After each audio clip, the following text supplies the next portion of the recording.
Please, I want whoever knows that so-called BAYO ONANUGA to get this video clip across to him.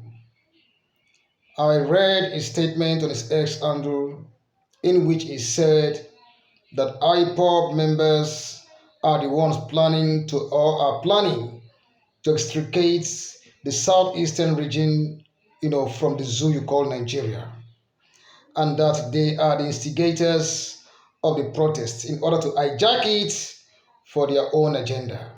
I want that man to know that he's looking for our trouble, and we are going to give it to him. I want Bayo Onanuga to know today and right away that if, going by statements, Peter Obi is arrested by anybody in that zoo you call Nigeria, I swear with the holy name of God that heaven will fall. We are going to bring hell upon that zoo you call Nigeria. The hatred is too much. Enough is enough of all these hate speeches and instigations against the Igbos. We have nothing to do with you people. Even though this government is the government of the Yorubas, Buhari idiot have done is, and it was a Fulani government. Please, I want you to take us out of everything that has to do with that government. Even though no sensible person from the eastern part of Nigeria or from Biafra supported Peter Obi, we cannot keep quiet, for anybody from anywhere to molest Obi, either directly or indirectly.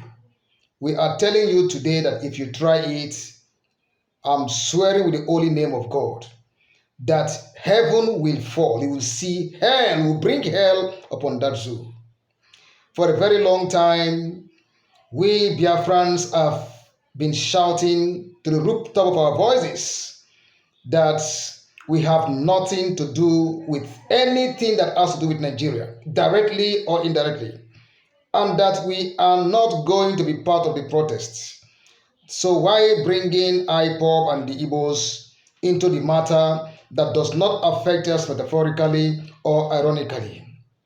Nigeria is not a sensible place. Please, otherwise, if it is, people like Bayo Onanuga should have been in jail now. And we have been telling our people for quite a long time that whatsoever has to do with Nigeria, extricate yourselves from it.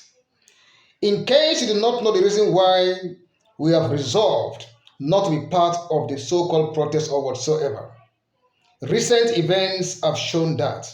And in case our people do not know what had transpired to them, I want to let our people know that there are several reasons, staring them in their faces that indicate that Nigeria is not a place for them to mingle with or to have anything to do with. In terms of this protest that's happening, what is going to happen or not, we don't have a hand in it. We do not even intend to leave our businesses or leave whatever we are doing to come and join any nonsensical protest. After all, you all gang up. Understand? The West and the North all gang up, thinking that they were going to do the Igbo, teach the Igbos a lesson. But today, you lesson teachers are the ones even crying. But I am quite perplexed and quite astonished hearing the northern leaders, all of them, talking about protests.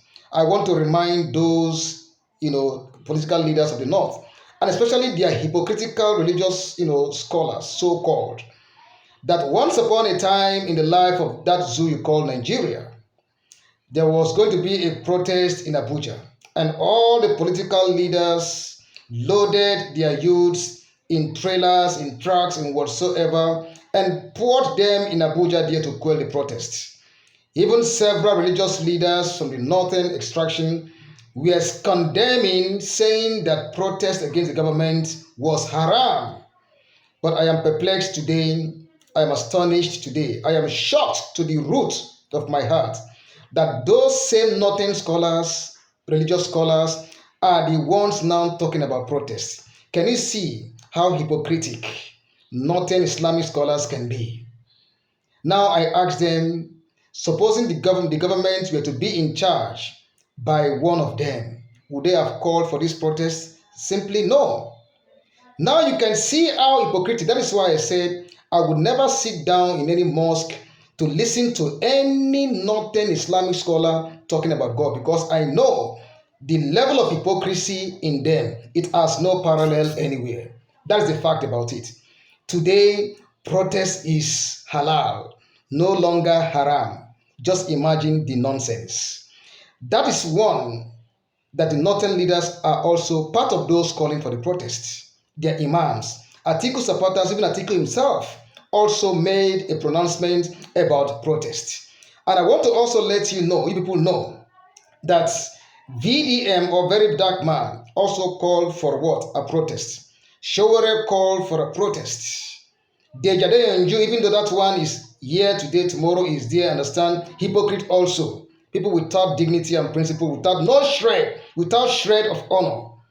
Deji also called for a protest. What about Sheun Kuti? Sheun Kuti also called for what? Protest. And nobody is saying that any of those people are trying to extricate their own region or whatsoever, saying what they are saying against Peter Obi and the Igbos. Please, enough is enough. We the Igbos have every reason, 1,001 reason, not to be part of the protest in any way, metaphorically or ironically. In case our people do not know, let them know today. Let me take their mind back. First and foremost to what happened in 1978 during the Ali Must Go, protest. The Igbos lost, a significant number of lives and property. If they have forgotten that, let me take them also back to the anti-SAP protest, the Structural Adjustment Program protest of 1989. The same fate also befell the Igbos. They lost a lot of lives and properties. Now, if that is still not enough for people to learn a lesson, let me bring them back, understand, to the June 12, 1993 presidential election. We saw all what played out, how they lost a lot. If that is still not enough for you, our people, to learn a lesson, let me bring you back to 2012 during the Occupy Nigeria, protest. The same thing befell you people in Igbo. If that's still not enough for you, then the recent one is the EndSARS of 2020. That should teach you a lesson. So I see no reason why these people gang up against all of you, and you people are still talking about one Nigeria. If you are not stupid and daft, you are still talking about joining the protest. Protest for what? You see, you want to go out again for them to shoot you. Tomorrow, the same allegation they leveled against all of you.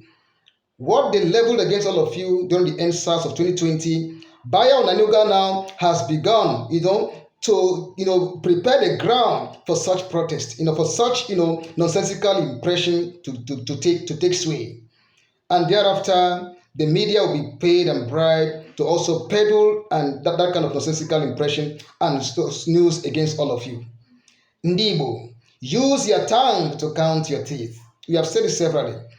And if this is the kind of country you call yourself a total zoo, you can see that people like, BAYO ONANUGA, what you simply have in the government there are nothing but a compendium of dollars, real dollars.